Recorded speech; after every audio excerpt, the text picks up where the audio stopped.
నమస్తే అండి అందరికీ, మీడియా మిత్రులందరికీ నమస్తమాంజలి.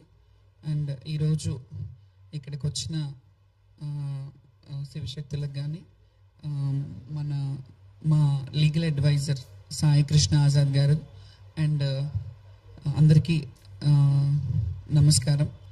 ముందుగా ఈరోజు నేను ఈ ప్రత్యేకమైన మీటింగ్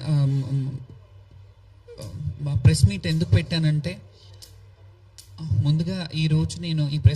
పెట్టానంటే మొన్న జరిగిన శ్రీ ఉజ్జయిని మహంకాళి అమ్మవారి బోనాల సందర్భంగా ఏవైతే చెదురుమదురు ఘటనలు జరిగినాయో దాన్ని ఉద్దేశించుకొని కొన్ని విషయాలు చర్చించడానికి వచ్చాము. కొన్ని అపోహలు, కొన్ని వాస్తవాలు అన్నీ ఎలాగైతే బయట ప్రజలకు వెళ్తున్నాయో, ఇది రాంగ్గా పోర్ట్రేట్ అవుతున్నాయో కొన్ని విషయాలు, వాటన్నిటి మీద సంజాయిషి చెప్పడానికి వచ్చాను. అలాగే మా మీద కూడా కొన్ని విమర్శలు వచ్చాయి, వాటికి ఆన్సర్ ఇవ్వడానికి వచ్చాను. ముందుగా ఫస్ట్ స్టార్టింగ్ ఏంటంటే, బోనాల పండుగ సందర్భంగా మేము బోనాలు తీసుకెళ్ళడం జరిగింది. మాకు కొన్ని టైమింగ్స్ పెట్టి కొన్ని ఏర్పాట్లు చేసిన సంగతి మీ అందరికీ తెలిసిందే. ముందు మీటింగ్స్కి ఇన్వైట్ చేసి మమ్మల్ని రమ్మన్న సంగతి తెలిసిందే. సో మేము వెళ్ళాము, అక్కడికి టైంకే వెళ్ళాము. టైంకి అంటే 1 to 3 ఇచ్చారు. నేను చెప్పాను ఒక్క పొద్దులతో ఉంటాం, కొంచెం టైం ఇవ్వండి అంటే సరే అని 1 o'clockకి రమ్మన్నారు. దూరం నుంచి వచ్చే వాళ్ళు కూడా ఉంటారంటే 1 గంట నుంచి 3 గంటల వరకు అని చెప్పారు. 1 గంట నుంచి 3 గంటల కంటే సరే అని నేను 1 గంటకి స్టార్ట్ అవ్వబోతుంటే, స్టార్ట్ అయ్యే ముందు కొంచెం నోడల్ ఆఫీసర్ని వేశారు దానికి స్పెషల్గా. సో నోడల్ ఆఫీసర్ గారు, మీరు ఇప్పుడు రాకండి, సీఎం గారు వచ్చారు, మళ్ళీ డిస్టర్బెన్స్ అవుతుంది, అందరికీ డిస్టర్బెన్స్ అవుతుంది, మీరు కొంచెం ఆగిరండి అన్నారు. ఆగిరండి అన్నప్పుడు మేము 2 గంటలకి 2:30 అయింది, ఆల్మోస్ట్ 2:30 వరకు మేము 2 గంటలకి స్టార్ట్ చేశాను. అక్కడ నుండి విపరీతమైన జనాలు, వేలాది మంది భక్తులు, జనాలు, మమ్మల్ని బోనాలు చూడడానికి వచ్చేవాళ్ళు, వీళ్ళందరూ ఉంటారు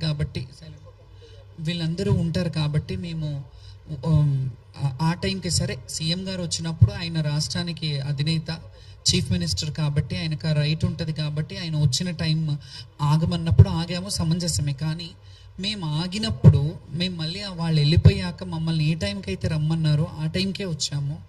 ఆ టైంకి తర్వాత కూడా మరి ఒక పోలీస్ ఆఫీసర్ని ఎస్ఐని పెట్టారు. ఆ ఎస్ఐ త్రూగా మేము వస్తున్నాము. బయట మావురాల పెద్దమ్మ టెంపుల్ దగ్గర నుంచి మొదలుకొని అన్నీ మీరందరూ చూశారు సోషల్ మీడియాలలో, కొన్ని ఛానళ్ళల్లో కూడా మీరు చూసిందే. వేలాది మంది జనం మధ్యలో నేను బోనం తీసుకొని వచ్చాను. బ్యారికేడింగ్ చేశారు, చాలా బ్యారికేడింగ్స్. ఎన్ని బ్యారికేడింగ్ అంటే మీ అందరికీ తెలుసు, దాదాపు 7-8 బ్యారికేడ్స్ ఒకటే లైన్లో. మేము ఎప్పుడూ ఆడుకుంటూ వచ్చే లైన్ అది. ఆ ఒకటే లైన్లో చాలా బ్యారికేడింగ్స్ పెట్టారు. మొదటి నుంచే స్టార్ట్ అయింది అది. ఫస్ట్నే రోప్ పెట్టారు, రోప్ పైకి లేపుతుంటే దాని మీద నుంచి ఇంకా మేము కింద నుంచి వచ్చాము.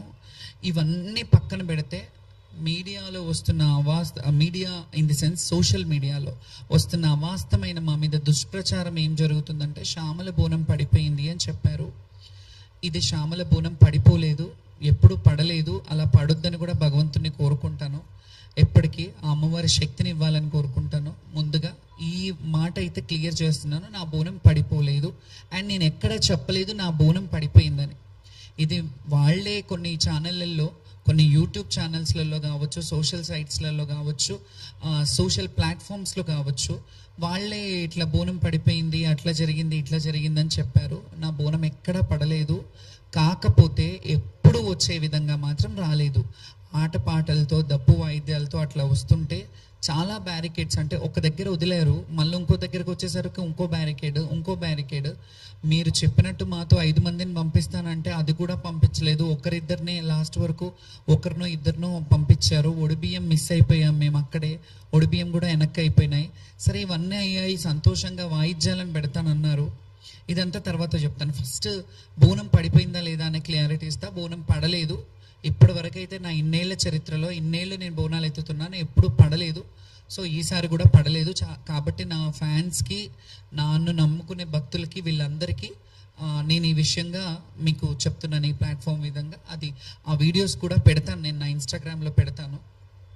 నేను వెళ్ళి బోనం ఎక్కించేది. కాకపోతే అసంతృప్తితో వెళ్ళిన మాట వాస్తవమే. ఎందుకంటే ఎప్పుడు ఆనందంగా ఆటపాటలతో, మీ అందరికీ తెలుసు, గత వీడియోలు చూస్తే వాయిద్యాల నడుమ, డప్పు సప్పుళ్ళ నడుమ అమ్మవారి పూనకంతో వెళ్ళే వాళ్ళము. ఎక్కడికక్కడ నిర్బంధనం మెల్లిగా మెల్లిగా మెల్లిగా, అంటే ఇది ఒక టార్గెటెడ్ విషయంలాగా జరిగినట్టు అనిపించింది నాకు.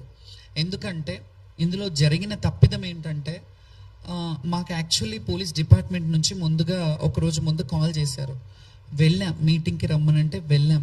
వెళ్ళి వాళ్ళు చెప్పిన టైమింగే, మీరు లక్షలాది మంది వస్తారు, ఈ లక్షలాది మందికి ఇబ్బంది కావద్దంటే మీరు ఈ టైంలో రండమ్మా, మీకు ఏ ఇబ్బంది ఉండదు, మిమ్మల్ని సాఫీగా పంపిస్తాము. మోర్ ఓవర్ అందులో ఇంకో మాట చెప్పింది ఏంటంటే, హామీ ఇచ్చింది, ఇది కూడా వీడియోలు ఉన్నాయి, నేను పెడతాను ఇవి.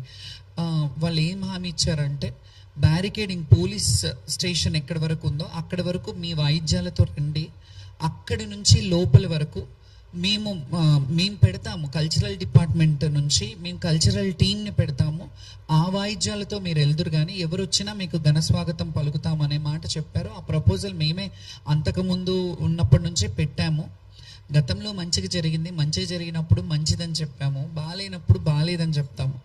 మంచిగా జరిగినా బాగాలేకపోయినా ఎలాగైనా సర్దుకోవాలనే విషయం మీ తత్వం మాకు బోధపడలేదు, ఎలా సర్దుకోవాలి. ఎందుకంటే లక్షలాది మంది వచ్చే భక్తుల్లో మేము ఎన్నో సంవత్సరాలుగా మా జీవితాన్ని అమ్మవారికి అంకితం చేసి, మా జీవితంలో ఎన్ని ఒడిదుడుకులున్నా, ఎన్ని కష్ట నష్టాలున్నా, ఏ బాధలున్నా, ఎండ వాననక ఏది ఉన్నా, ఏది వచ్చినా, ఎలాంటి అవాక్కులు చెవాకులు వచ్చినా ఖచ్చితంగా సంవత్సరం అంతా ఆషాఢ మాసం ఎప్పుడు వస్తుంది, అమ్మకు బోనం ఎప్పుడు పెట్టాలి, మేము ఎప్పుడు వెళ్ళాలి, మేము ఎప్పుడు అలంకరించుకొని అమ్మకు కనపడాలి.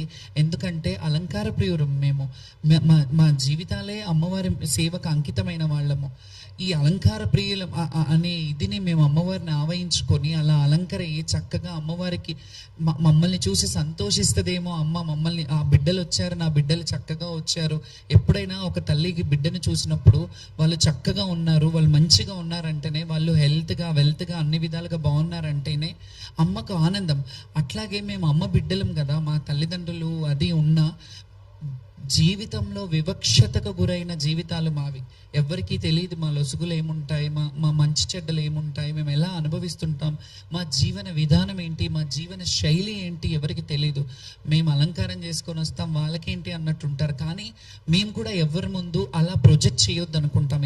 ఎలా అంటే, మాకేదో సింపతి చూపించాలి, ఎవరో వచ్చి సింపతి చూపించాలని ఏ రోజు ఆలోచించాం.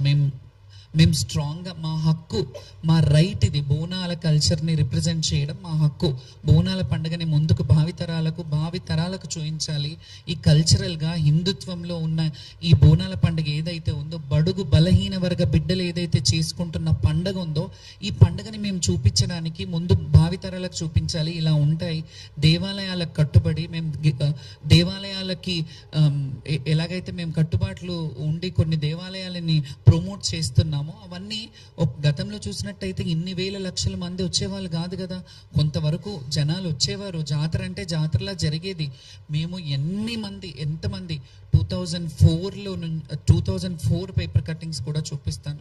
నేను చాలా పేపర్ కటింగ్స్ కూడా తీసుకొచ్చాను, ఎందుకంటే మీకు చరిత్ర తెలియాలి. నేను ఎప్పటి నుంచి అమ్మవారి సేవ చేస్తున్నాను, ఎప్పటి నుంచి లైమ్ లైట్లో ఉన్నాను. లైమ్ లైట్లో నేను నిన్న వచ్చి ఏదో ఆమె కొందరు ఏమని వాపోయారంటే సోషల్ మీడియాలో, ఆమె పబ్లిసిటీ స్టంట్ కావాలి అని అన్నారు.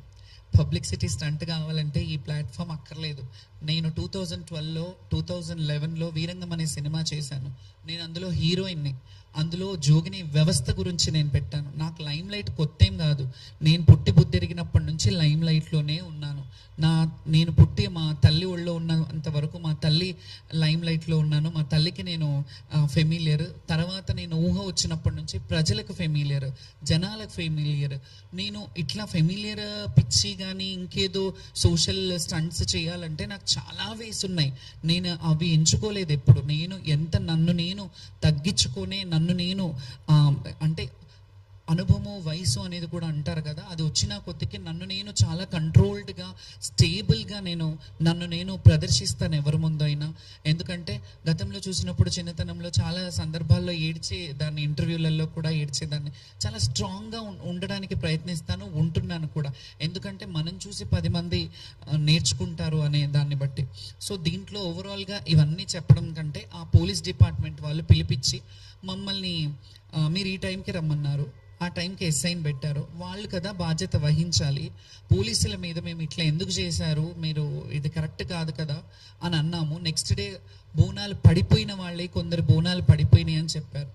ఇందులో ఓవరాల్గా మాకు ఇంకా మనసు నొచ్చుకున్న బాధ ఏంటంటే, కొంతమంది ఈ అపోహలు పెట్టి కొంతమంది ఏవైతే చేస్తున్నారో ఆ చర్యలు కావాలని చేస్తున్నారనే డౌట్ కూడా నాకు వస్తుంది. కొందరు మరి అది అధికారంలో ఉన్న వాళ్ళు చేస్తున్నారా, వేరే వాళ్ళు చేస్తున్నారా అనే డౌట్ నాకు కూడా వస్తుంది. మీకు ఎట్లా డౌట్ వస్తుందో నేను కూడా డౌట్ పడే హక్కు నాకుంది. ఎందుకంటే కొంతమంది జోగినీలను తీసుకొని కొన్ని సోషల్ మీడియాలు దుష్ప్రచారంలో చేతులు కడుక్కొని ఉన్నారు. ఎందుకంటే నేను స్పృహ తప్పిపోయాను, ఆమె స్పృహ తప్పిందంతా డ్రామా, యాక్టింగ్ చేస్తుందేమో, అట్లా ఇట్లా పడిపోయి మళ్ళీ లేచి మాట్లాడుతుంది అని అంటే, నేను అక్కడ చచ్చిపోలేదు, స్పృహ మాత్రమే తప్పాను. నాకు మంచినీళ్ళు తాగిపించారు, నాకు వాటర్ తాగిపించారు.